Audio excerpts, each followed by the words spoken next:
4th, I can't believe. March the 4th, 2021, and I will call to order the meeting of the Land Use and Natural Resources Committee for the Sacramento Area Council of Governments. And if we could begin by the Pledge of Allegiance, you would join me. I pledge allegiance to the flag of the United States of America and to the republic which it stands, one nation, under God, indivisible, with liberty and justice for all. Thank you. And Lynette, would you begin with roll call, please? Sure. Just before I take roll call, just wanted to remind everyone that if you'd like to make a comment, please use the raise hand feature so that we can make sure that we call on you. And then for our committee members, just a reminder that if you're not speaking, if you could please mute your device so we don't have feedback in the background. Thank you. Director Baines? Absent. Bulahan? I'm here. Clark-Kretz? Here. Frost? Here. Gore? Absent. Harris? I'm here. New? Here. West? Absent. Vice Chair Kennedy? Here. And Chair Gallardo? Here. Thank you. Thank you. Well, moving on, this is an opportunity for public communication. If there is any person online that would like to make a comment on an item that is not on the agenda for the committee, this would be that opportunity. And Madam Clerk, do we have anyone wishing to comment? There's no public comment. Thank you. Okay, well, moving on, we'll go to our action item, which is our minutes from February 4th, 2021. If everyone's had an opportunity to preview those minutes, and if so, I would love a motion. I'll make a motion. Second by Frost. Thank you. We have a motion by Kennedy, second by Frost to approve the minutes. All those in favor? Oh, we have to do a roll call. So I keep forgetting yes, we're not a person anymore. No problem. Director Baines? Looks like he's still absent. Bulahan? Here. Yes. Thank you. Clark-Kretz? Yes. Frost? Yes. Gore absent. Harris? Yes. New? Yes. West? Yes. Thank you. Vice Chair Kennedy? Aye. Chair Gallardo? Aye. Thank you. Motion carries. Thank you. Okay, moving on to our information items. The first item we have is our regional early action planning update, and Jennifer Hargrove will be the presenter for this item. Good afternoon. Jennifer Hargrove of your SACOG staff.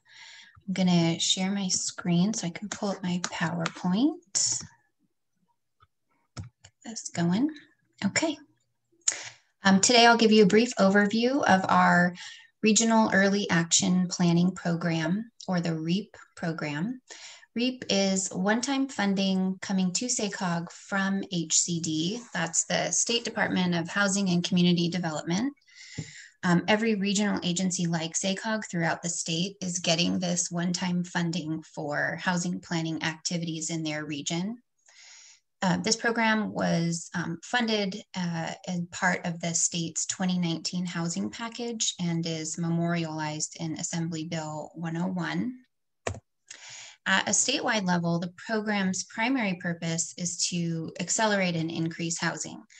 Early on, as SACOG was considering how we will use these funds in our region, we added the additional lens of a focus on infill housing and more housing choice beyond single-family homes. More housing in infill areas and more housing product variety are also two key components of our Green Means Go strategy. So we also wanted to have support that program how we could with REAP as well. So these were the guiding principles that we used throughout the last year as we really developed the REAP program with input from this committee as well as your local agency staff. In total, our region is getting almost $6.8 million for housing planning over the next few years. To plan for how we will spend our plan for how we will spend these funds was outlined in two separate frameworks that the board adopted last year. The first framework was adopted last March and the second in June of last year. Together, those two frameworks outlined how we will expend the full funding, and I've outlined the key components of that framework, of both of those frameworks on the slide here, and I'll spend some time to talk through each of them so you have an understanding of all of the REAP activities that we are engaging in. First, back in 2019, SACOG launched our second year of Civic Lab, which was focused on the revitalization of aging commercial corridors and main streets throughout the region. We had 12 teams made up of local jurisdiction staff from around the region and their partners. Their work through that Civic Lab program over that year, several teams had identified housing-related activities that would help revitalize their corridors. So one of the board's first priorities with REAP was to award funds to those teams that had projects that could be funded through REAP. So up to $600,000 was allocated to Civic Lab project work. That funding is available now to those teams that have project work that qualify. Many of those teams are finalizing their scopes and getting activated on those projects. The second early priority was to support the housing element work that you and your staff are doing right now. In March of last year, the SACOG board adopted the Regional Housing Needs Plan, and we know that this cycle of housing elements has increased requirements for all of you, as well as a pandemic. So we wanted to use some of the REAP funds to really help support that housing element work. So this direct sub-allocation provides between $10,000 and $200,000 to each jurisdiction to help pay for housing element updates. Again, that funding is also available now. We have agreements in place with almost all local agencies, and many have begun invoicing SACOG and getting reimbursed for that funding. These two activities, the funding of some Civic Lab projects and the housing element work, were early priorities, very timely for the board. So those were acted on in the first REAP framework a year ago. The next three line items that I'll talk about are from the second REAP framework and are all very active and moving along right now. Again, since we know all of you are engaged in housing element work and working a lot on different initiatives to help solve the housing crisis, we dedicated $129,000 to a Civic Lab housing series and technical assistance to accompany that series. The housing series itself was a 4-part workshop that we hosted virtually last fall. In the series, your staff were invited to come and hear from housing experts from around the state, as well as out of the state, and that includes hearing from each other about what activities, what ideas and activities there are for increasing housing. We had really great participation in these workshops, and they were just a few months ago over October and November. So we're now in the process of exploring what technical assistance SACOG can provide to support some of the concepts that we explored through that workshop series. One idea that is emerging and likely to be moving ahead a little quickly is providing assistance around the AFFH requirements, the affirmatively furthering fair housing requirements that all of your housing elements have. So we're hoping that we can use one of our consultants and pay for some of that technical assistance, or really some of the work that your staff need to be able to address that in your upcoming housing elements. The majority of the REAP funds, though, are going to cities and counties through non-competitive grants and competitive grants. And this is really one of the primary reasons we wanted to bring this item to you today. The application for these grants is live right now, ending next week on March 12th. So I do want to give you a little more detail about these two programs, in part because the committee will be asked to take action on the competitive grant recommendations in a couple of months. So I'll start by talking about the non-competitive funding, which is described here on the left side. The framework that was adopted by the board last year outlined the funding award amounts that each agency will receive, as well as a broad list of eligible activities. So we began accepting applications for these non-competitive grants in January. And again, the deadline to request funds is next Friday. After we get those in, we will review project proposals simply to assure that they do align with the state requirements as well as our regional goals. And then we'll just start the contracting process for those projects. At the same time, right now, we are also accepting applications for the competitive grant program, which is summarized here on the right side of your screen. The competitive grant program is really focused on one of the program goals that I touched on earlier, which is supporting Green Means Go. Last year, we went through a process with all the local agencies where we requested for you and your staff to tell us where your priority infill areas were, and that these would serve as the green zones for our Green Means Go program. These are the places, should we get funding for Green Means Go, where we do want to focus that investment. As a quick reminder, Green Means Go is a program for accelerating infill development and transportation options to really help us reduce vehicle miles traveled. So we've targeted the green zones with this competitive grant. And because it is competitive, it does have a few more requirements than the non-competitive funding and a little bit more of a process as well.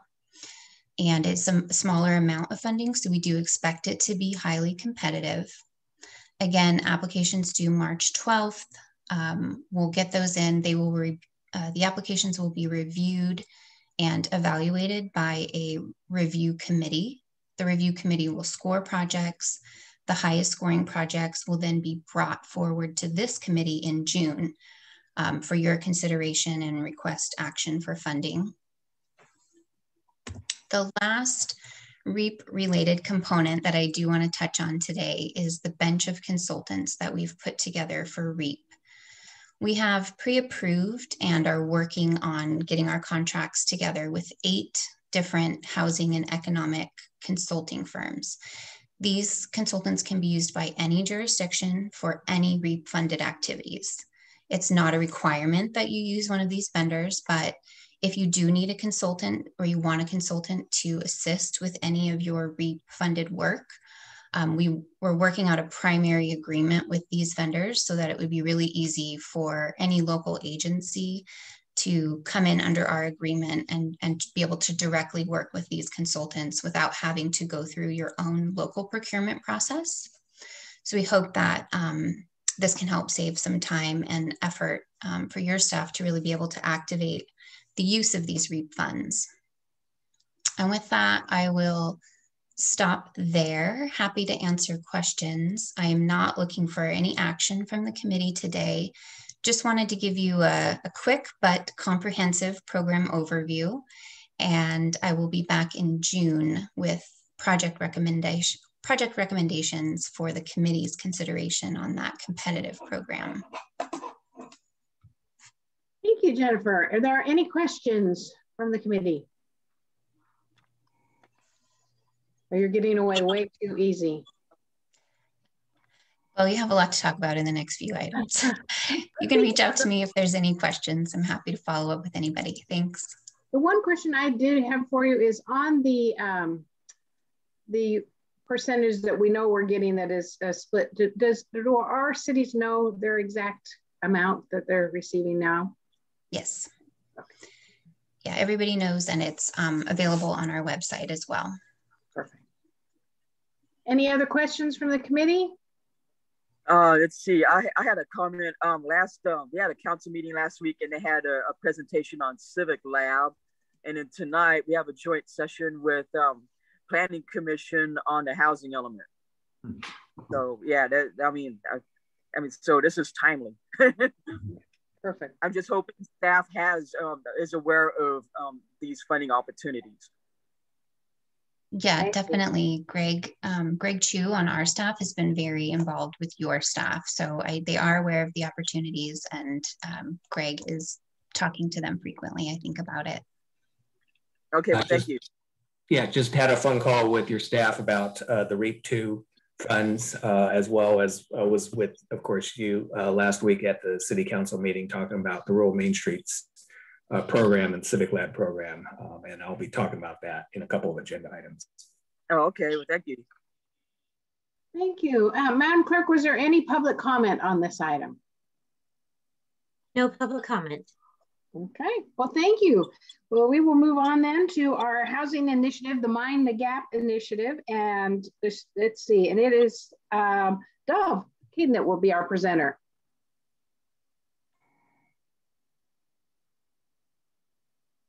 Chair Gallardo, I think actually I'm just going to kick this off and then turn it over to Dov. Sure.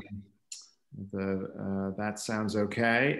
And really, I do think, by the way, and staff has noted this to me prior to the Lunar Committee meeting today, you have a nice package of information items because they really do connect. And I would just remind the committee that presentation on REAP, the funding that Jennifer just gave you, this is some of the first planning money for housing that we've had from the state of California for a long time. So we are doing our best, of course, to support all of you at the local level, but also to really go above and beyond. And I just wanted to really pause on this slide before Dov got into this Mind the Gap initiative for the year, which is all about how to help all of us in the region be really pro-housing and supportive of housing. But just to kind of touch back to the February workshop, and we had Dr. Stephen Menendian, of course, from UC Berkeley. And I wanted to throw these questions up here and see if there were any reflections on that workshop in terms of what surprised you, anything that resonated with you. And then in particular, this connection between single family zoning, racial inequality, redlining, how that has actually continued into a lot of our zoning policy that still exists today. So I wanted to cue that up at first and see if there were any thoughts and reflections from the committee members.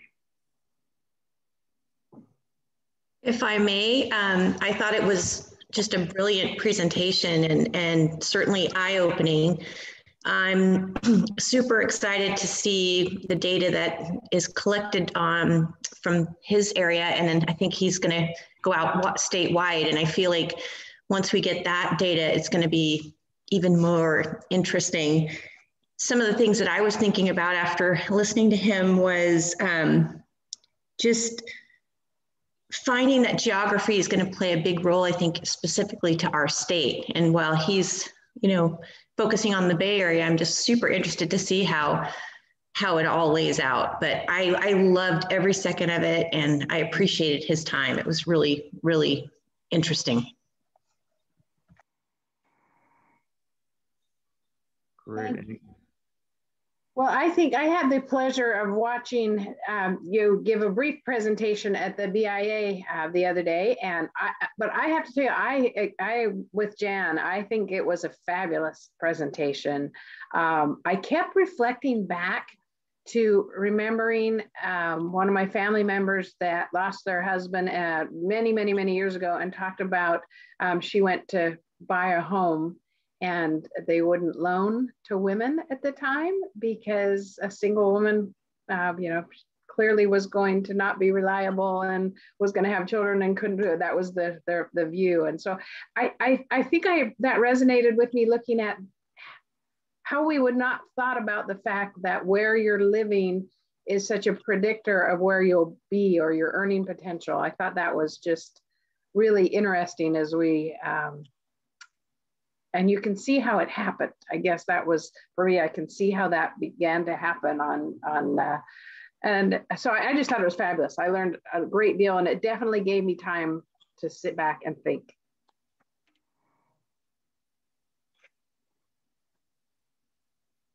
Any other comments or on this portion? Director Bulahan. Yeah, I thought it was, I wasn't surprised by his statistics, and then particularly like where I live, yeah, we have folks that are Bay Area transplants, so they got priced out of, like if they grew up in the area, it was like probably a shock to them, but that they got priced out and wound up moving more inland. And then like being like where I'm at, like it was originally like an agricultural based community as it was. So that's probably like a culture shock with them as well. Well, that's great, and I know I thought it was a terrific presentation. Always thinking about is it wonky? Is it academic? A little researchy? I myself thought maybe it started that way, but I think it really came around and was incredibly powerful. And one of the things, as I transition to Dov here, that I have come away from this with myself is the role of government policy in being exclusionary, right? If we think about homeownership and housing as really a private sector, it's the American dream. It's how you build wealth. It's how you transfer wealth intergenerationally. And yet, and it's not, it's hard. It's hard to hear how exclusionary our policy has been, redlining based on race and ethnicity and denying people because of the color of their skin or gender or a lot of other reasons, right? The ability to have what many of us who are white take for granted, I think, is incredibly powerful. And so it isn't that we think government can solve everything because the private sector has to have a role in solving our housing crisis. It's how are we mindful of the past and these exclusionary policies, and what can we do right now in front of us in the here and now in this region in 2021, as we update housing elements, as we look at zoning, and as we try to go above and beyond to be truly welcoming and inclusionary. So with that, Dov, take that away. All right. Thanks so much, James and committee members. That was a great discussion. I think it'll fit nicely into this presentation here today about the Mind the Gap Housing Initiative. I'm seeing my internet connection's a little unstable, so I'm going to leave my video off. Please jump in and stop me if I'm starting to break up at all. So at our lunar meeting last month, I provided a quick preview of what this initiative looks like. But this month, we're going to go a little bit deeper. We're going to look at what our housing challenges are, what local governments can do about them, and how SACOG can help. And a lot of this is oriented around the two-pager that's in your packets. So we're calling this initiative Mind the Gap as a framing for thinking about our housing challenges in the SACOG region. We have outcome gaps in terms of our overall production. I think we're all very familiar with that gap, but also in terms of the type of housing that we build, in terms of the location where we build that housing, and in terms of racial equity. So I'll just go through these. And I think, like I said, we're sort of familiar with this gap. We really don't produce enough housing to keep up with demand in California. And this region is no different. When we look at the housing growth that we project in the Metropolitan Transportation Plan, or the MTP, it's about double what we've been actually producing over the last decade. And you can see that here, the need is in green, that's from our MTP growth, and then the production per year is in orange. And this is creating a cumulative housing shortage. So each year that we fall short of that, the overall shortage grows larger, and that shortage is driving up housing prices. It's pushing people out of our region and out of the state in some cases, and it's inhibiting our economic growth. So all kinds of negative consequences from that. Of course, we also have these other gaps that we think are important. So we have a product type gap because we're mostly building single family, and especially large lot single family homes. instead of what our MTP calls for, which is more attached housing products like missing middle housing and multifamily housing. So you can see here how the product type split in the MTP, which is shown in green, and our production over the last decade, which is in orange, are essentially mirror opposites. They look very different. And another way of looking at that is in terms of just the absolute number of units that we deliver by product. And so this is showing that we actually build about as much single family homes as we call for in the MTP. Our gap is really in that attached category. And here's why that product type gap matters. Based on income data in our region, people who live in single family homes tend to have much higher incomes than people who live in attached housing products. And the reason why is that single family homes generally tend to be more expensive. And that's because they tend to have larger unit sizes. You're using more land per unit than an attached product, so you're using more land. So we're building a lot of housing for folks with higher incomes, but we're not building nearly enough attached housing for folks with more modest incomes. The third gap is about where we are building that housing. And all of our work on the blueprints and in our MTP, it tells us that we really should be building about 2/3 of our new housing in our infill areas. All of our member agencies have infill areas. We certainly don't mean to say that this is synonymous with urban, right? We're just sort of talking about the sort of existing areas where we already have our communities. Those are shown in green here. You can see they're everywhere.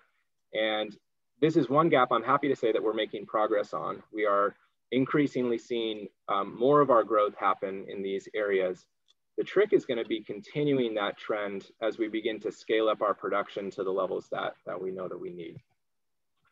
And then finally, the racial equity gap, which we just discussed at the top of this presentation, Dr. Mananian highlighted at the February board workshop. This is a slide from the regional progress report that's showing how, in terms of housing cost burden, there are significant disparities by race. And we talked last month a little bit about how the racial wealth gap and how housing is a major contributor to this gap, both historically and contemporary. And one of the big ideas that Dr. Mananian discussed at the board workshop was that part of what is driving this disparity is residential segregation. It's the fact that the highest opportunity neighborhoods that are, that best facilitate social mobility are largely white, and they're largely out of reach of non-white households without enough wealth to afford to buy a single family home. And this slide is kind of reinforcing and showing why that is. The high opportunity areas in our region, they're almost entirely made up of single family homes. They're largely zoned for single family. So, all four of these housing gaps that I just mentioned, of course, they have different impacts, but in many ways, they're all connected. There's sort of this through line of more infill housing in sort of our high opportunity areas.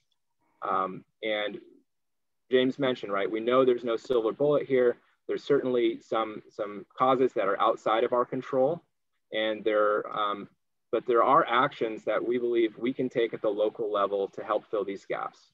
So over the last 2 years, SACOG has worked with our local agency planners, our private sector representatives, of course, the SACOG board, to investigate what are the barriers to building more attached housing products in these infill areas. So we have 2 recent products that have come out of that work, the Commercial Corridors Policymakers Toolkit, and then before that, we had something called the Housing Policy Toolkit. And both of those documents they intend to synthesize best practices. They pull together lessons learned, really just try to outline practical policy solutions to actually building more housing. And what we've done with this Mind the Gap housing initiative is to distill all of those recommendations into the 6 policy moves that you see on the screen. Again, these won't solve the housing crisis alone, but we think each of these moves can make a meaningful dent and are all worth pursuing. So I'm going to go through each one of these one at a time. The first policy move is to facilitate missing middle housing. And when we say missing middle, we're talking about all of the housing types between a single family home and a larger apartment building. It's a housing type that's easy to build. It can happen on smaller lots. It often ages really well into naturally occurring affordable housing. But unfortunately, we don't build much missing middle housing anymore. And that's partly because we don't allow it to be built in the vast majority of our land. These are just some examples of missing middle products from our region that fit well really into any residential neighborhood. They show the units per acre or the sort of density in pink for each one of those products. And those are all densities that are illegal to build on over 95% of residential land in our region. So that's a rate similar to what you would see in the Bay Area. Dr. Menenian kind of talked about that in the Bay Area. He was talking about zoning in particular. These numbers that I just mentioned were for general plan designations, but they're a good proxy. They're very similar. And so here is what we show in the Mind the Gap 2-pager that's in your packets for facilitating missing middle. For each one of these, we do try to recognize there's a wide range of market dynamics, a wide range of political dynamics across the region. So each one of these, there's going to be 3 increasingly impactful recommendations from left to right. So for missing middle, the positive change here is to just establish a zoning district where missing middle can actually be built. So that means a zone with relaxed density. It has sort of relaxed setbacks and kind of a higher lot coverage ratio that is common. And then making progress would be to apply that zone to at least half the residential land in your jurisdiction. And then the big move would be to allow it on all infill residential land. So this is something that many of our jurisdictions are exploring right now. For example, Sacramento County, Placer County, both have a policy in their draft housing elements to amend their zoning code this year to allow for more missing middle housing types. The city of Sacramento is actually on the precipice of allowing missing middle citywide. They're in a race right now to be the first in the state to do that with a couple other jurisdictions. The second policy move is to strategically allow for higher density housing. And this is recognizing that missing middle is great. We should certainly try to build more of it. But there are some locations, like along our commercial corridors or near our transit system, where we've invested quite a bit of money, where we need to be thinking bigger to increase the financial feasibility of these projects. So zoning to accommodate your RHNA, which you would do at 30 units an acre, that's a positive change here. But the making progress and the big move recommendations are about going beyond what is sort of required by state law and the minimum in your housing element, and looking at zoning for over 40 units an acre to, again, make these projects more efficient and increase the chances that they actually can pencil. And this is something that is certainly being looked at in not just urban areas. Folsom, a more suburban jurisdiction, is looking at zoning for 50 and in some places 60 units an acre in some parts of their city as a part of their housing element. So the third policy move is to transition away from discretionary to by right development review processes. And a by right process, it's one in which you set up your objective standards, all of the rules of the game up front. And then if a particular project comes forward that plays within those rules, it would be approved at the staff level. So it would not go to a discretionary decision at a planning commission, board of supervisors, city council. So this type of process, of course, it reduces the time and the uncertainty of getting a project approved. You don't have the risk of a couple vocal neighbors maybe having a disproportionate influence at a city council meeting, which I'm sure probably many folks on this call have experienced for multifamily housing. There's another benefit though, and that's that CEQA, which is often identified as a barrier, only applies to projects that are approved through a discretionary process.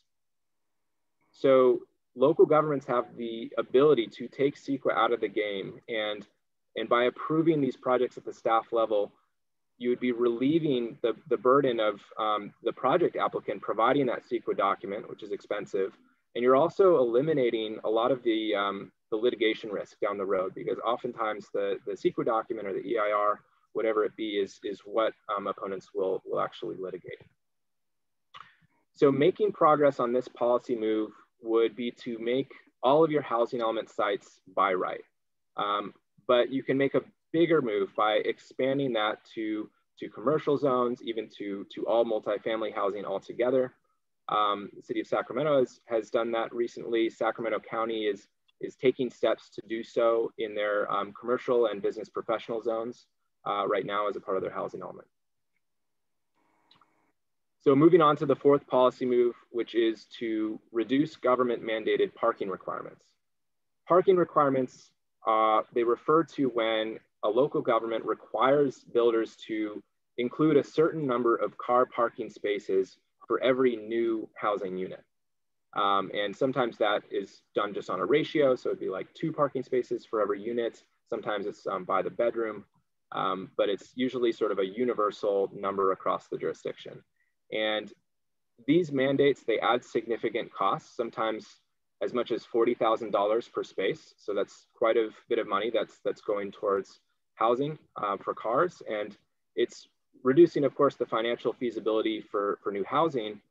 It's also reducing how much housing can be built, because you actually have to make room for the parking on the parcel.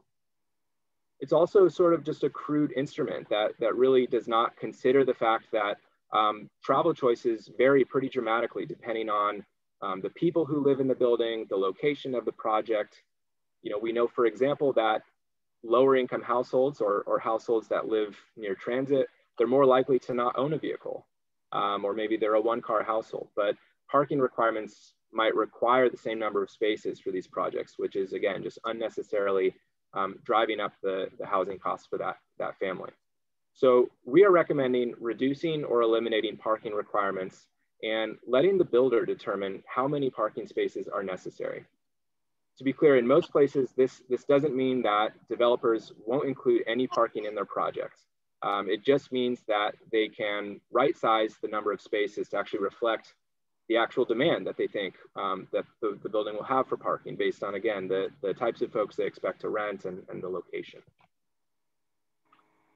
So the fifth policy move is to incentivize accessory dwelling units. And this is a topic that we've spent a lot of time on in this committee. We had an ADU workshop back in October, but high level, these types of units are inherently smaller.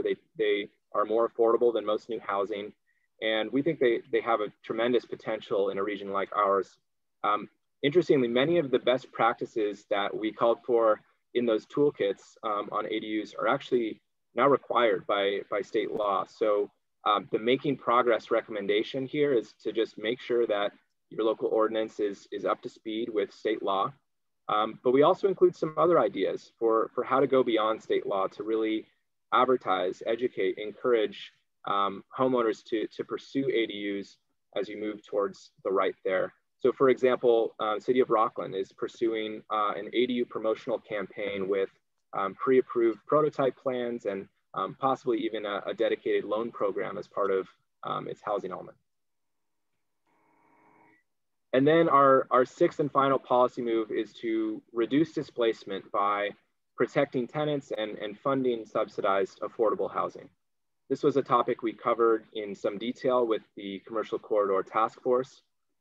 We don't put these policies in a hierarchy because the policy approach is likely, it's going to be different depending on your local context, but this section is about trying to find what are broad-based funding sources that we can find for funding affordable housing. And some of the ideas were like a real estate transfer tax, rather than something that is only sort of taxing new development, which is sort of hurting the newcomer. And then tenant protections, right? To just, you know, things like just cause eviction ordinances to try to keep folks in their homes as we're bringing new homes and businesses to the neighborhood, and that neighborhood, you know, changes its complexion.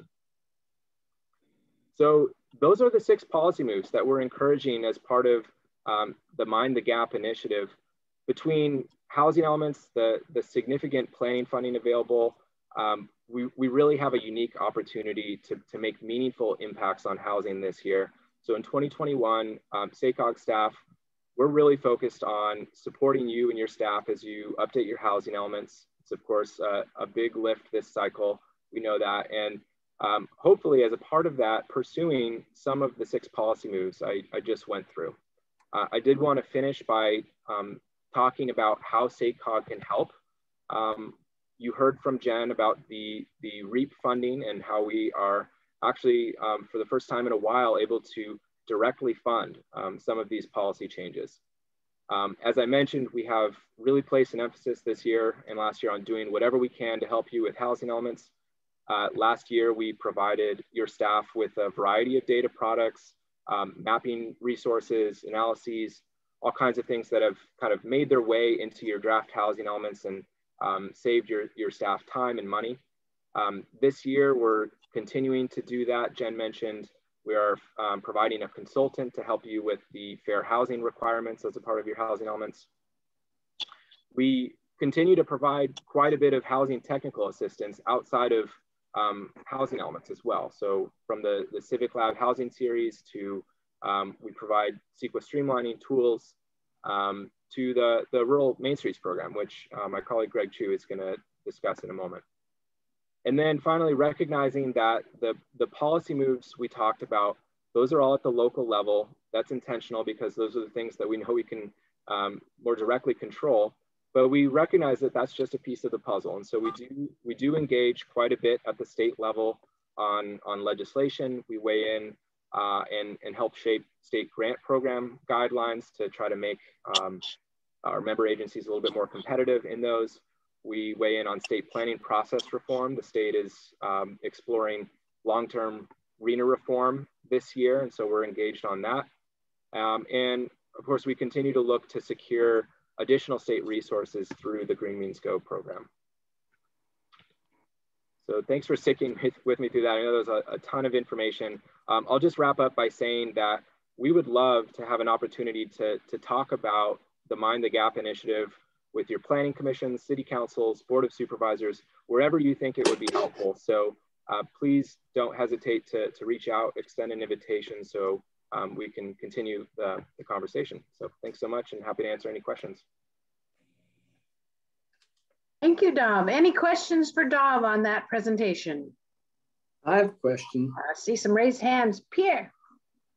My question is about the legality of changing our zoning. And I bring this up because we had a new development proposed, and the problem was that the new houses were going to be smaller than the houses right next to them that are already built. And the people, some of the people were up in arms about that because they were told that the new houses would be like the ones they're living in. So if we changed the zoning from an R1 to an R4, is there a legal problem that we would have? I mean, could the residents of the existing property litigate against that? Well, I don't know if Kirk is on the line to weigh in on the legal stuff, but my understanding is that there is a longstanding precedent in the United States and in California for local governments to have the police power to zone however they see fit. There are certain restrictions on that to, obviously there's health and safety codes and things like that, but you as a local government should have the discretion to zone for higher densities. And I don't believe that there is a legal issue with that, but I don't know if you want to weigh in, Kirk. Sure.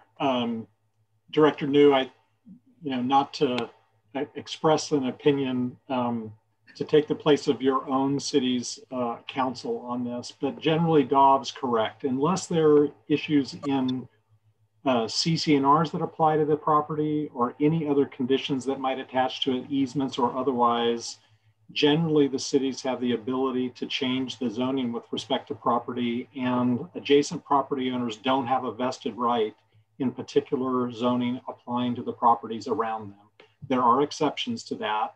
And certainly residents and neighbors have the right to sue under existing law for health and safety reasons, or of course, CEQA, which is generates a lot of litigation around this. But as a general rule, applying very generally, they don't have a vested right that protects the zoning to the properties around them. Thank you. That's a good clarification.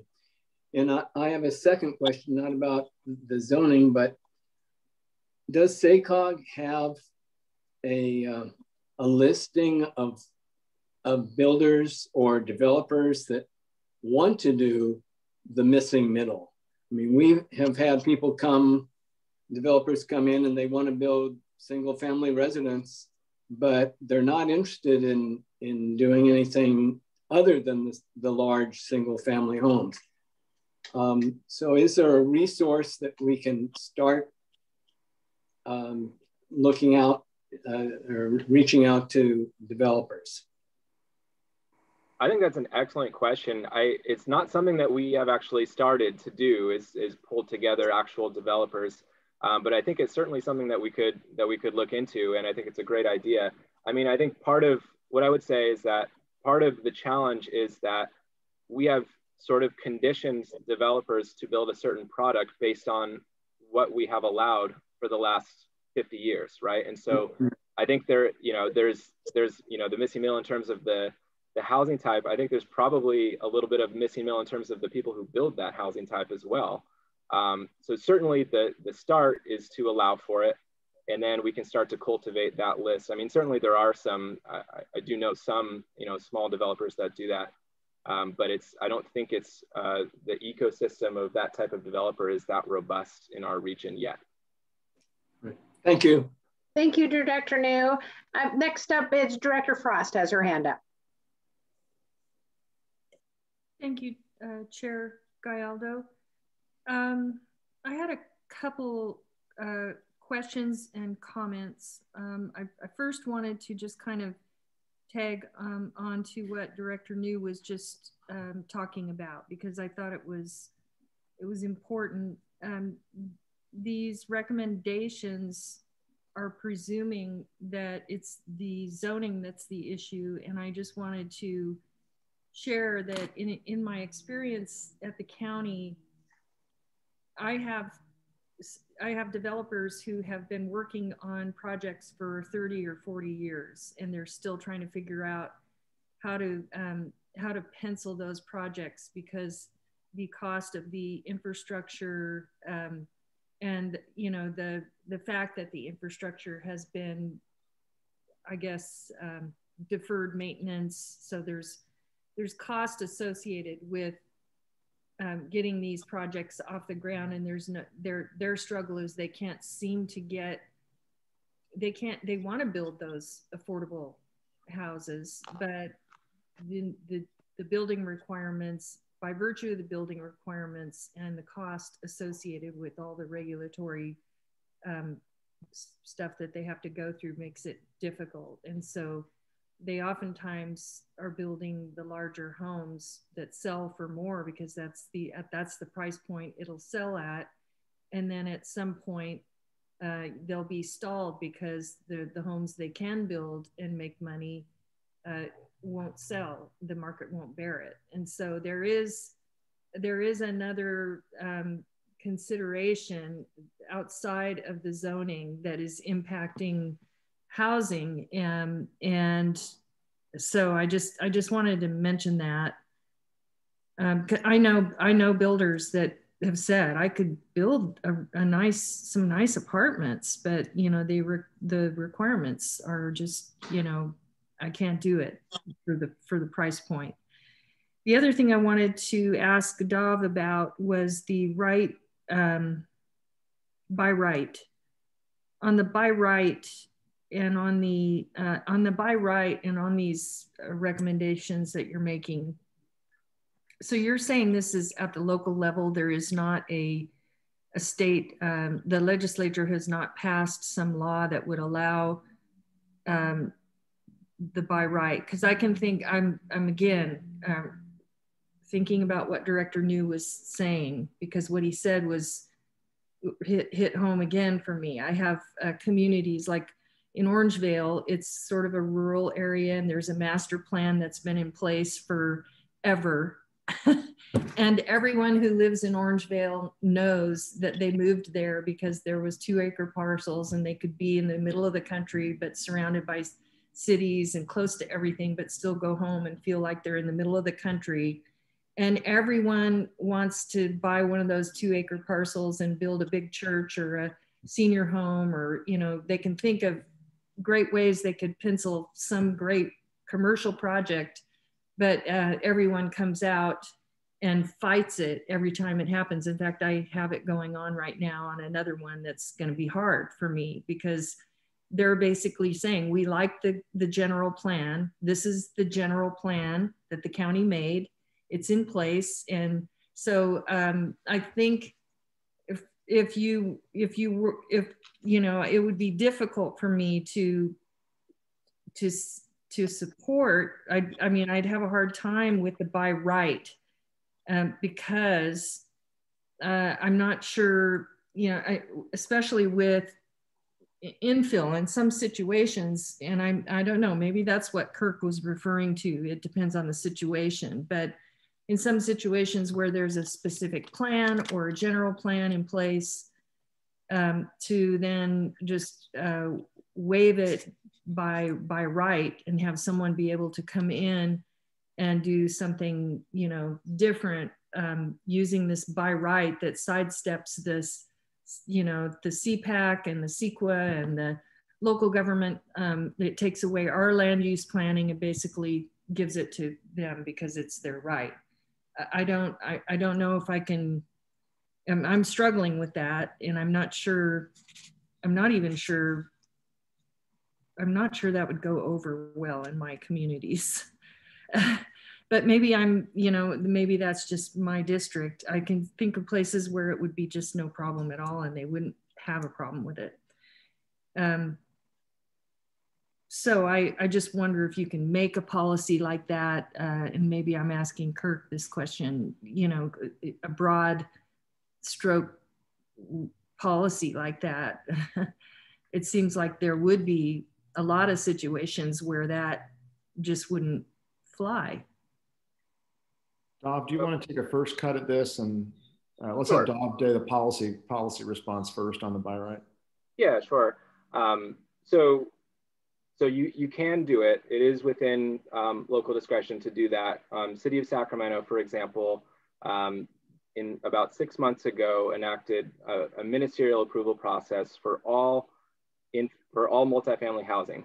So anything that's 2 units or more in the city of Sacramento is now approved at the staff level.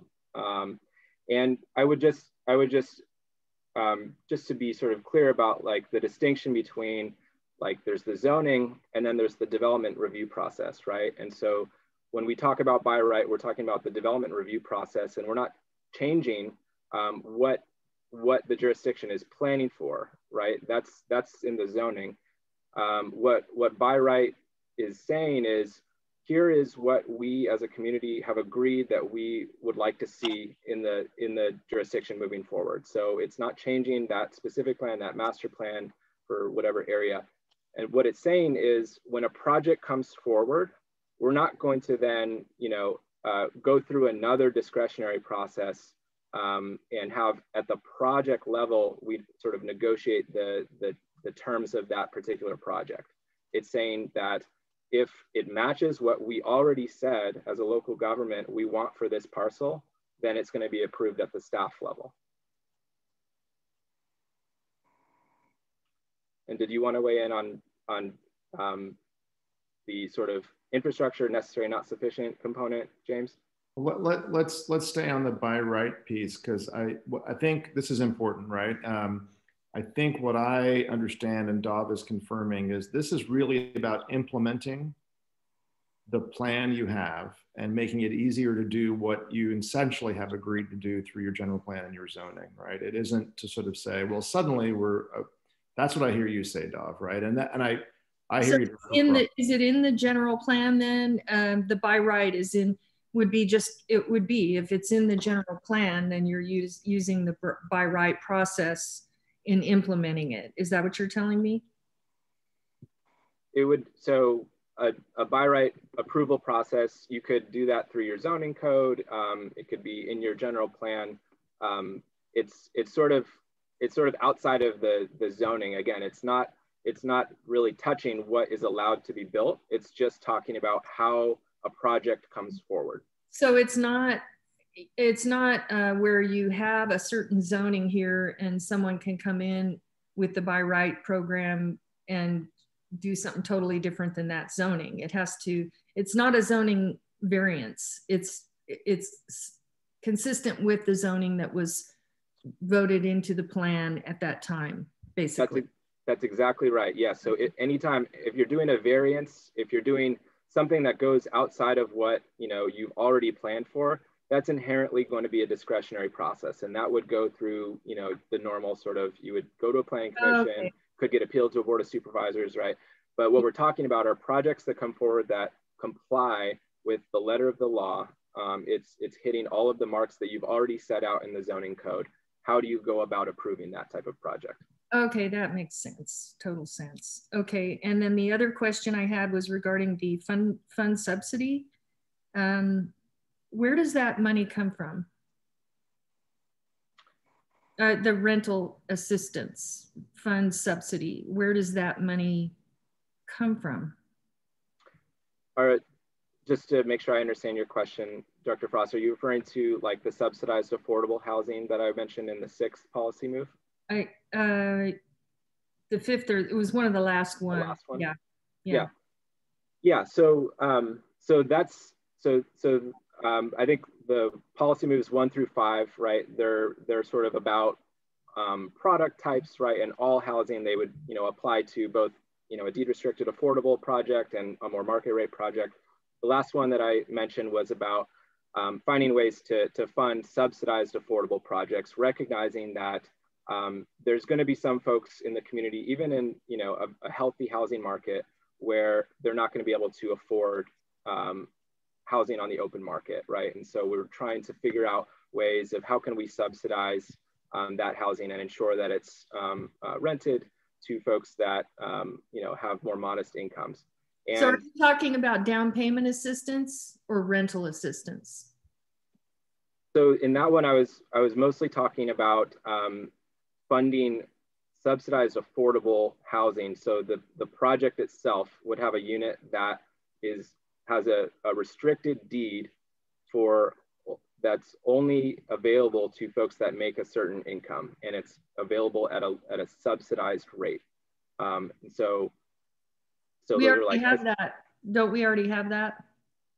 We do. Yes, we have that. And so the policy was about how do we have it, but we don't have very much of it, in part because it's very expensive to subsidize and to build. And so that policy was mostly about how can we sort of identify sources of funding for that, given how expensive it is. And so there's certainly some state resources, right, through like SB2. There used to be redevelopment funds for that.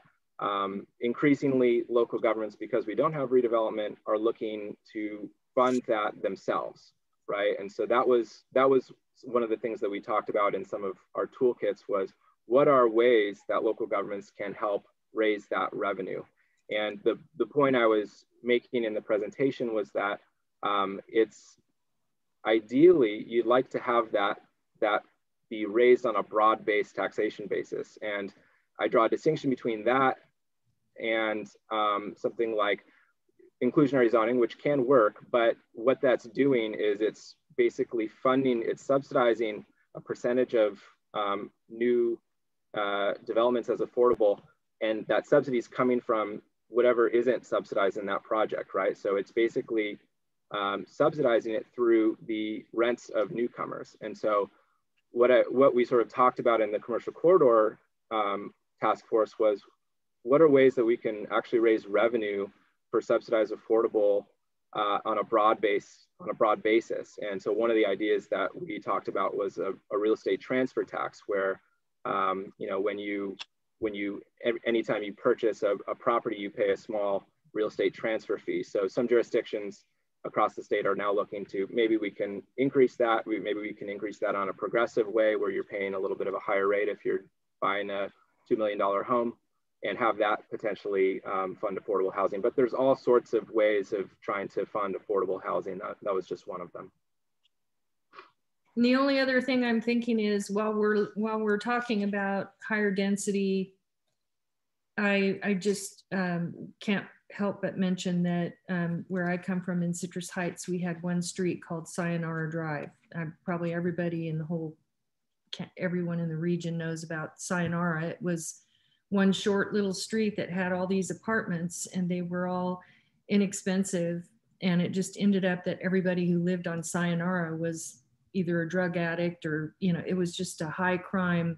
It ended up being like 30% of all the crime in Citrus Heights was on Sayonara Drive. And then in the end, our city council ended up buying some of those units, tearing them down, reducing the density, trying to figure out how to fix this problem. And over time, they've been able to, I mean, in the middle of it, they canceled out redevelopment and they weren't able to build back better. But yeah, I think the point I'm making is we can create, I don't know, how do you do high density subsidized housing and still promote, you know, home ownership and pride of ownership? Or, you know, I think it's important to think about that when you're talking about land planning, because it can, you can build a problem. You can build, you know, a situation that is naturally going to develop into a problem just by virtue of, you know, the way it's designed. So I don't know if that's a question or that's something I just wanted to throw out to the committee as something on my mind that I think is important to think about with this, Dov. So. I'll look to Dov to the same thing here. I would say, you know, Dr. Frost, much as you have referenced kind of the developers, right, and the story of developers, we all know that as local governments, you know, your job is to basically do the policy and the zoning and the general plans and clear the way, right? It's to really encourage housing in the right places for the right income types. But I would say in more recent history, I think there's been some really important experience developing, and I think of Mercy Housing in particular. I mean, there's many to point to. Actually, there's a huge redevelopment project happening in San Francisco where you have a mix of incomes, a mix of rental and some home ownership. So I really want to encourage, well, your experience in Citrus Heights is, you know, certainly weighing on you. I think that there's a lot of our partners in the affordable housing sector in particular that have done really good projects and have done very high density and have done a mix of ownership and rental and have had the mix is, yeah, the mix is better. I mean, when you mix it, you have different levels of income. It kind of makes for a better situation. Yeah, and if I could just chime in, I think one thing I would just add to that is that you heard in the workshop, Dr. Menendian sort of spoke on this idea of like, well, you know, we want to build towards homeownership, and he was really highlighting that for him at least, and I think it's very important, that it's almost just as important to ensure that lower income folks have access to our highest opportunity areas. And so I'm not exactly sure what street that is in Citrus Heights, but I would venture to guess that it sounds like there was a lot of concentrated poverty, right? Mm-hmm. And one of the things that Dr. Menendian was talking about was how can we best facilitate, you know, the more wealthier areas and allow more housing choices in those areas so that folks, like you talked about, kind of having a mixed income type thing. I think one of the lessons, you know, I think there's a lot of lessons from the public housing experiment in the United States, and a lot of things went poorly, but one of the lessons was that concentrated poverty results pretty negative outcomes, right? And so what we want to try to do is to try to create mixed income communities. And part of how we do that is we open up the high opportunity, more wealthy areas so that we can better sort of facilitate that integration. Yeah, agreed. Thank you. Yeah, thank you all. Any other questions before we move on? Madam Clerk, do we have any public input on this item? Chair Gallardo, Director Clark Kretz has her hand up. Oh, there you are. Thank you. Go ahead, Director Clark Kretz. Thank you. Dov, I have a quick question. I know we're probably running a little late, but in my community, I think the ADUs would be a huge potential for us. But you know, we're out here and we've got a lot of rural areas, and our septic systems are going to be one of our biggest problems. And so, in terms of incentivizing, you know, has SACOG thought if certain ways to help that situation in any way? I'm not sure if we have, but that is actually something that has come up. We worked with staff from Sutter County, I think it was 2 years ago now, to update their the ADU ordinance, and that was one of the issues that they identified, as well as just having these, a lot of times the septic tanks are like on the property, right? And they're often like in some cases exactly where you might put an ADU, and they might be a barrier to building ADUs.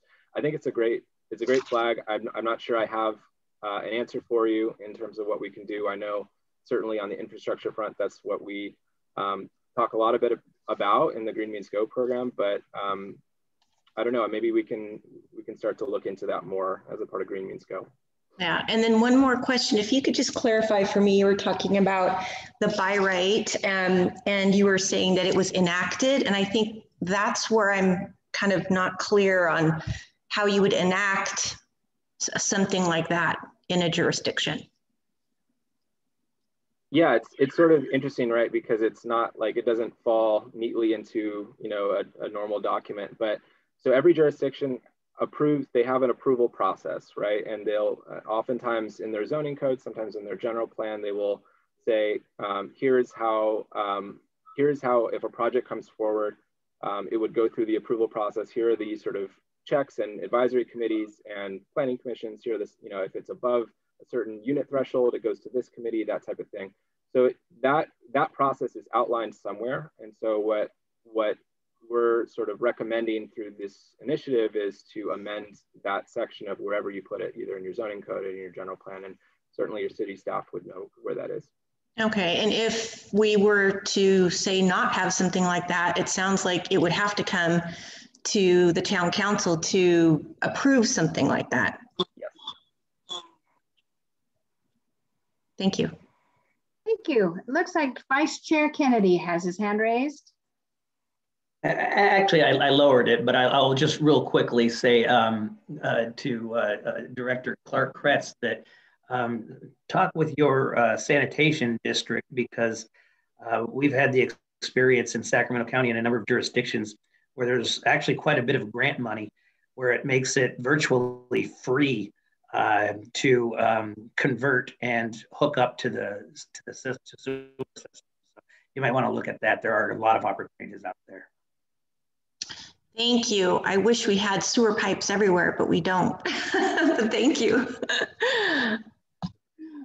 You're not the only one, that's for certain. Any other questions?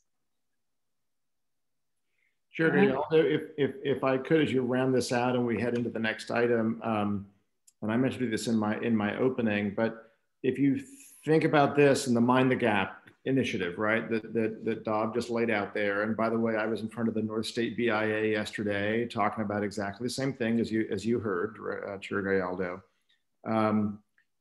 This kind of conversation and the questions and how does buy right work, and we would love to have our team here, our housing team, come out to your councils and your boards of supervisors when the time is right. It is an open invitation. And if you wanted to even have us paired with, somebody else who maybe knew a little bit more on the affordable housing side, or one of our providers, et cetera, just let us know. But it's an open invitation. You've got, you know, another 3 to 6 months on housing element updates. You've got zoning updates after that.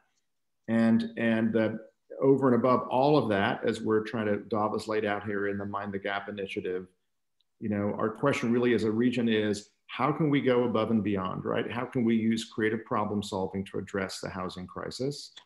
And we had a great conversation, by the way, with your city managers and county execs last week, and spent most of our time on exactly this topic. And they rolled up their sleeves and got real interested as well. So this is a very good time. I know Chair Gore, who is out of town this week, but really wanted to be part of this conversation and make this a hallmark of her chairmanship this year. So let us know if there's an opening and the time is right, and obviously connect back with your city manager or your county exec, and we will be there. Thank you very much for that offer. I think that is a tremendous opportunity for all of us to have somebody there, because I know we give our reports and go over basics, but having somebody there with the answers to the details, and sometimes it's more easily accepted from an outside voice. So thank you very much for that offer. Madam Clerk, is there any public comment on this item? No public comment. Thank you very much. All right, well, we will move on. We are going to be wrapping up our Rural Main Streets Technical Assistant Grant, and our own Greg Chu will be presenting. Hi, I'm Greg Chu. I'm on the planning staff here at SACOG. As you heard in the prior two items, in terms of just creating whole communities, healthy communities, you know, we heard about housing and opportunities there. What I want to talk about today is healthy commercial corridors. We are wrapping up now a grant from Caltrans on what's called the Rural Main Streets Technical Assistance Program. So next slide, please. So SACOG received a couple of years ago a grant for $250,000 from Caltrans. And specifically what we said we'd do with the grant is we would help about a dozen jurisdictions, rural communities, with some technical assistance in doing something to provide assistance to strengthen their rural main streets, and in the form of consultant help. We contacted all the jurisdictions that are rural or smaller in nature, and this was kind of a self-selective process. We had about $20,000 roughly of assistance in technical and consultant services. And if they could find something that a consultant could come in, help them with a specific step or specific process or something within that amount, then they would receive the service. So we have 11 specific communities that received help from our 3 consultants. Those consultants are the Local Government Commission, a national nonprofit that's based in Sacramento. They're very good at public process and streetscape design. Robert Liberty, a consultant from Portland, who does a lot of policy development in communities.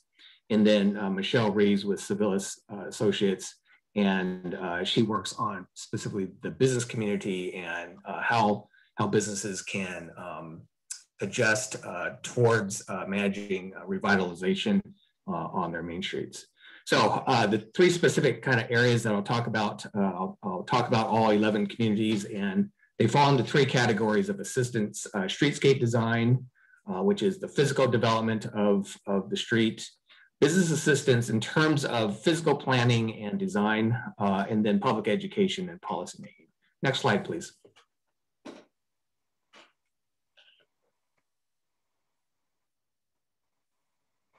Okay, so for streetscape design, there were 5 communities that needed the assistance scattered throughout, more on the periphery of the region. Go ahead, next slide, please.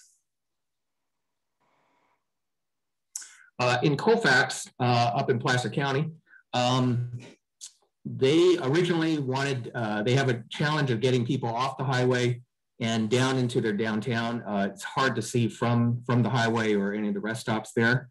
And originally they wanted to do some sort of business development strategy. But once COVID hit, their businesses had to do something to survive. The city on its own put out hay bales in their parking spaces in front of their businesses, and they allowed the restaurants to use those for outdoor dining. And it turned out to be a great thing for those businesses because at the time, nobody was able to eat indoors, and this brought a lot of businesses. So the city changed its scope that it asked for and said, why don't we make some of these permanent? Are there opportunities for that?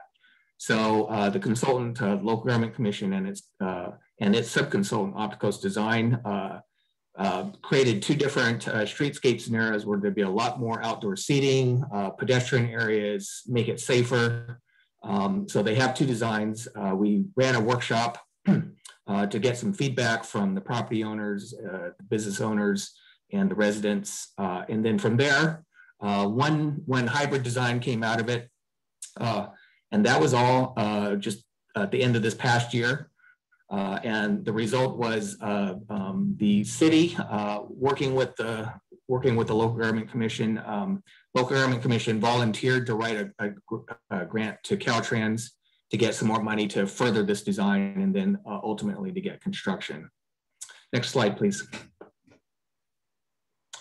In Isleton, they have a main street that they're very concerned about, that they want to see revitalized, and they didn't have a lot of money. So what they wanted, though, was a lot of different ideas to bring in. So they asked us to bring in a university architecture class from the University of San Francisco. They had 32 students. Here's 4 of them. But these 32 students broke up into 8 teams and then created different themes, different ideas.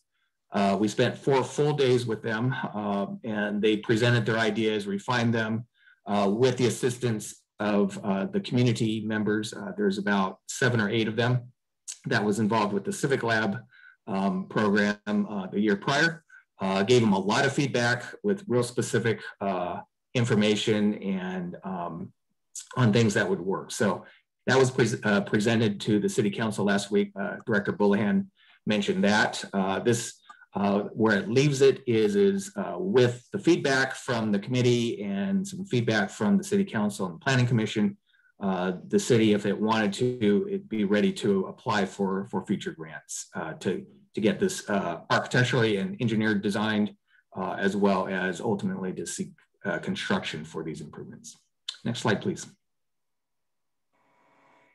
In Meadow Vista, this is in Placer County, unincorporated Placer County. Placer Hills Boulevard is the spine to the whole community, and it's got some places. There's a lot of high-speed traffic in this area, but there's also a lot of commercial areas and school. There's a school right in the middle of this and a swim center. And people said traffic just goes a little too fast. They're not aware of bicycles and pedestrians. So as COVID was going on, we were looking at ways to possibly show what we call a demonstration project. We ran a public meeting, talked about different ideas, and then our consultants, the Local Government Commission, created what's called a temporary demonstration project, which is something that could just last for a short while, a weekend or even a day, of some sort of a traffic improvement or safety improvement. We ended up, because of COVID, asked not to actually implement it. This is an example from somewhere else, but this is an example of what we would be talking about. Ways to make it the crosswalk more visible, safer, aesthetically friendly, or area or islands for pedestrian safety, particularly right near this school. Next slide, please. In Placerville, the Upper Broadway area is an area that has been neglected from investment. There is some, but other areas could use more. And the city's been working to try to get that corridor revitalized. They've had a lot of good downtown success, but the Upper Broadway area, which serves more of the residents, needs more design work. So they asked that our consultants create a workshop to get some feedback on the streetscaping and specifically the landscaping designs, and then to come up with some costs so that the city has an idea of what they're looking at. Next slide, please. In Yuba City, the city's Bridge Street couple of years ago. They got funds to widen the bridge and increase its capacity. The street that leads to it, Bridge Street, would be widened as well. But at the same time, it serves a neighborhood and there is a commercial corridor to this. So we looked at different strategies to make the corridor, even though it's going to increase its vehicle miles, it also has an opportunity to interface with the neighborhood to make it more pedestrian and bike friendly and more user friendly for anybody going through the corridor. So we looked at different strategies, including food cart hub, and there's some examples, one of which is in Portland, examples that we think would work really well. The city is considering this, as well as other options for the existing uses, properties that front this street that will be a lot busier in the near future. Next slide, please.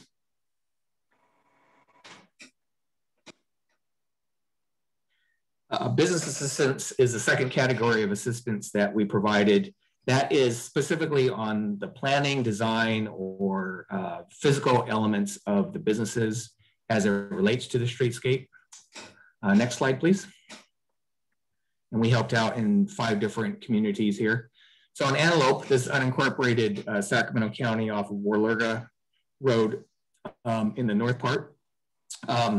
We're working with the business association there, the PBID. They had just formed and they were looking for kind of a purpose and other than revitalizing their community, how can they better do that? So our business assistance consultant, Michelle Reeves, talked about, she's worked in business associations across the country of similar size, brought examples, things that the Antelope Business Association could work on to bring in the type of businesses and customers that they want and to have a vision for kind of what that corridor could be like. Next slide, please. In Galt, they have a marketplace, city owned. It's opened during the week and during the weekend, and they have more than 300 stalls there. It's been a major generator driver for the city, but it's been declining over the last few years. And then COVID certainly put a damper on things. The city has been looking to master plan and revitalize this area. They wanted an outside consultant, or our consultant, Michelle Reeves, to really do a deep dive on this, make some recommendations, long-term recommendations, because what comes out of COVID and the marketplace will be quite different than what went in before that. So she did a lot of interviews, brought in a lot of examples of different ways to reimagine the marketplace and how it would fit, interface with the rest of the city. Next slide, please. In Live Oak, they kind of got hit by a double whammy between not only COVID, but their downtown, they're having a revitalization or reconstruction of their highway, and that goes right through their downtown. So our consultant, Michelle Reeves, worked with a couple of the businesses plus the business association in general to talk about strategies to survive COVID, came up with some strategies, and we had a couple of meetings about that. And then she helped specifically 2 businesses on just how they lay out themselves and how they work with this. This is the Penny Candy store, very popular in Live Oak, just making it friendlier, freshen it up, things like that. Even though this is relatively small cost, it's simple things that businesses could do. Next slide, please. In Marysville, we've been working there before this grant on revitalizing their downtown. Our consultant, Michelle Reeves, had also worked with the businesses there.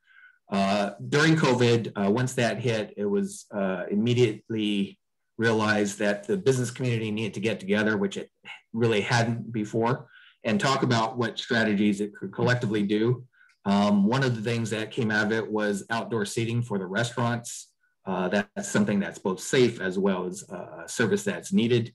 It had been working, our consultants have been working with a couple of the restaurants there and looking at specific design options. Next slide, please.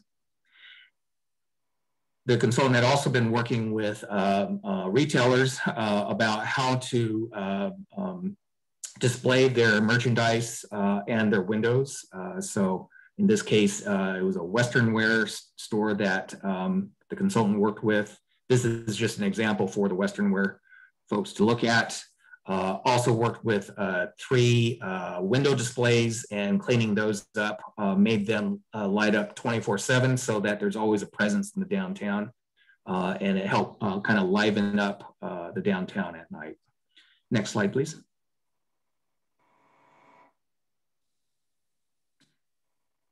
The last category of services was kind of public education and policymaking, where the link between how the planning of these corridors and their future development relates to bigger, broader issues. Next slide, please. So this is in Loomis and then in Orangevale. So in Loomis, a lot of things are going on, lots of happening. So the town is updating their general plan, and the consultants and the town staff approached us, and is there a way that we can do some public education on just planning in general, and then tying that relevance to what's going on with the general plan, and also the housing element that all jurisdictions are doing right now. For our consultant, Michelle Reeves, she did some workshops on just civic identity. Just what does Loomis want? What's some common vocabulary that it can share together, and have some examples of things from around the country that it could consider. Then our consultant, Robert Liberty, he created a housing workshop where they were given the actual regional housing needs allocation numbers. The participants were by invitation and it took a couple hours to do this. This was self-done, and then they met to talk about how, if they were part of the town staff, how they would meet the RHNA requirements with the different examples. In the prior item, Dov talked about different housing and ADUs and other options. They were given, the participants were given an example or given some instructions, and then were given the same test that the town staff has to deal with in terms of creating a housing element. And then finally, the Local Government Commission is going to be doing a workshop on streetscapes and how to make vital streetscapes work throughout. There's a couple of different examples in the town that they'll be doing a workshop on. In Loomis's case, they matched the money that came into the program from Caltrans with its own money, and that's what allowed it to kind of extend the services of our consultants. Next slide, please. And this is the last community, the 11th community, but the one that we probably gave the most service to. So in Orangevale, this is Greenback Lane to the left there. Some of the challenges of that downtown is just there's a lot of vacant space, a lot of parcels that are empty, but at the same time, there's a strong community, and more importantly, they have there's civic momentum amongst the volunteers there. So we did 5 different workshops with their Chamber of Commerce, well attended both in person and then more importantly on Facebook, well over 100 views per workshop on just education on what streetscapes need to look like, bringing in housing, what businesses can do to survive COVID, et cetera. Next slide, please. So after all that, we talked about the different policies and things that could happen, bringing in examples of housing that could work fiscally on the boulevard that would make sense, and bringing back the corridor to make it revitalized. The project team from the county, both the planning staff as well as the Chamber of Commerce, worked together to create to develop a grant application for the SACOG Community Design Program as a result of that. Next slide, please. So those are the 11 communities that we've worked with. Just really quickly, so they have a lot of information. We hope we got them to the next steps in their process. but to keep going, they need to, finding funding is really kind of the next step. We hope we were able to tee them up so that they can apply for monies and to be ready and be competitive for both SACOG grants as well as state grants. Like I said, a couple of them did apply directly as a result of this program. To utilize existing resources, so there's professional associations as the American Planning Association. There's lots of volunteers, retired professionals that are willing to help. SACOG staff, we're certainly available to help as much as we can. And if we can find other technical assistance grants, such as through Caltrans or others, we would love to further that assistance to the local jurisdictions. And then there's, finally, there's different resources on the website, SACOG's. We have the Commercial Corridor Task Force and their recommendations, the American Planning Association, Urban Land Institute. There's lots of others.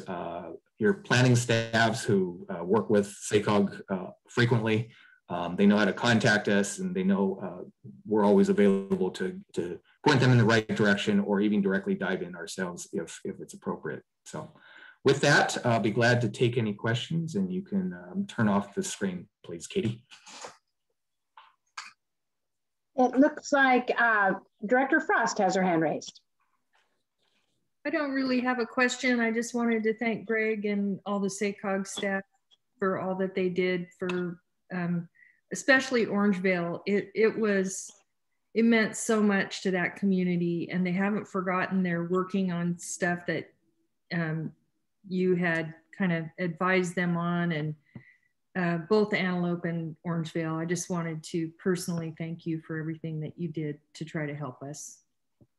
Pleasure. It was I really enjoyed working with both of those communities. Thank you. Thank you. Any other questions from the committee? Not seeing any other hands raised. Oh, there you go. I noticed there's a little delay in when that pops up, so I apologize. Sometimes it takes a second for me to get the hands. I too want to thank you so much for the work that you did with Loomis. And, not only did we have Michelle Reeves, we had, so many other people helping us. And I've always felt like SACOG is a huge partner with us. And thank you, Greg, so much, and everybody else that worked on our town. And I heard a lot of people from our community say that they enjoyed working with all three of the elements that you mentioned. So thank you so much. Thank you.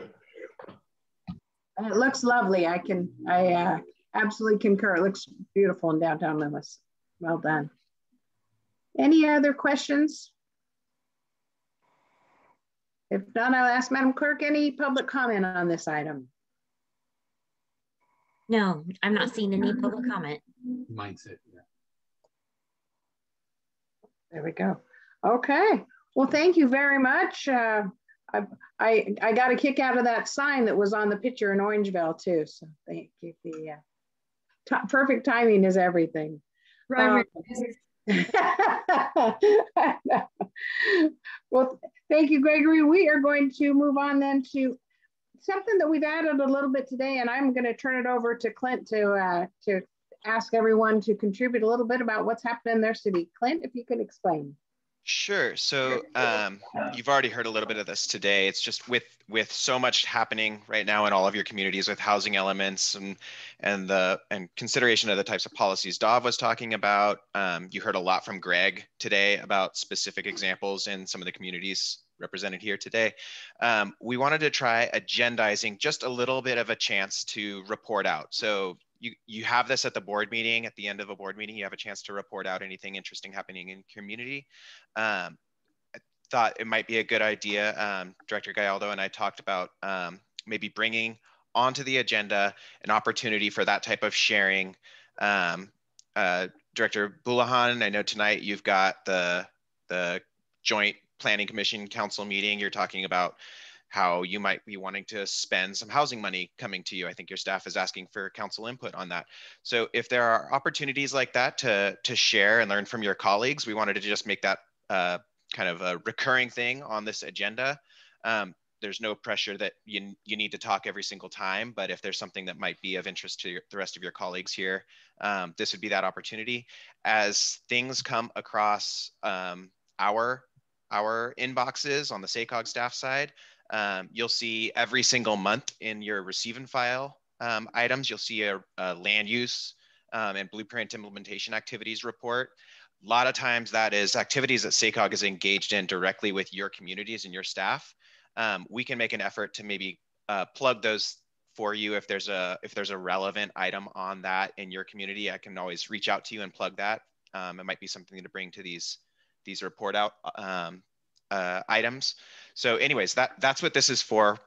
Figured we'd give it a shot this month and see if this is of value to the committee, and we'll keep these on the agenda if that's true. Wonderful. Thank you. I don't know if anyone was prepared today, or if anyone had anything they would like to share. So we might be doing it at the next one, unless anything. And Clinton, you may know, is there anything special from any of our jurisdictions you wanted to address? I think you got a decent highlight, I think, out of just hearing some of the examples Dov was talking about in his presentation, and some of the examples Greg was talking about. So I think we've got a reasonable amount of sharing today. So I don't think I have anything more specific to add, but if anybody on the committee does have something that's worth bringing up, I think we've got a little bit of time left. I'm not seeing any hands jump up, so I think it's something maybe we can prepare for our next one, and we'll be ready. Oh, I hear a voice. And Chair Gallardo, if I'm maybe you're waiting for the pause to see if somebody might jump in, but obviously this is your time, and so I really appreciate you, Chair Gallardo, putting this on the agenda. I might also suggest, if based on the presentations you've had this afternoon and Mind the Gap and so much about housing, I think it'd be great for us as your staff to hear a little bit about your housing challenges as we go through the year, right? Housing element updates, successes, challenges, where you're getting stuck, neighbors coming and saying, I know we had a great city managers county exec meeting last week where we had a number of your city managers and county execs saying, we got all the way almost to the finish line on an affordable housing project, and then the neighbors came unglued, and now we might lose it, right? I don't know how we can help you, but I would just throw that out there as I think we would love to hear as the year goes on how the housing work is going at a local level, and to share amongst each other and to see how we can help you collectively. I think that's a fabulous idea, because I think we've all had some unique challenges, and it's something that comes up, and we'll learn from each other because we've all had something similar, and so it will trigger that thought. So I think, like I said, we didn't get a chance to prepare too much for this, but I definitely would like people to think about that, and not only what you might have accomplished or you're working on, but some challenges and roadblocks, because we can all learn from those too. And I know, just knowing this group and the jurisdictions, we definitely have some unique of those. Funding, for one, the piece that I keep hearing is the challenge to building, Director Frost brought it up, but the challenge to building some of these projects with multifamily in particular, as they keep saying, it doesn't pencil out, and we can't get the funding for it. So I think that would be a great opportunity for us to kind of think about it. And probably one of the best parts about having these committees, that we can share thoughts and ideas and ways to move forward. All right. Well, I'm not seeing any other hands from that, so we shall move on. And we just have a receive and file the blueprint activities, which you have there in your packet. And other than that, I believe we are done for the day. Any other input from anyone? We will move on and adjourn, and see you on April Fool's Day. Welcome back. Thank you so much. We're adjourned.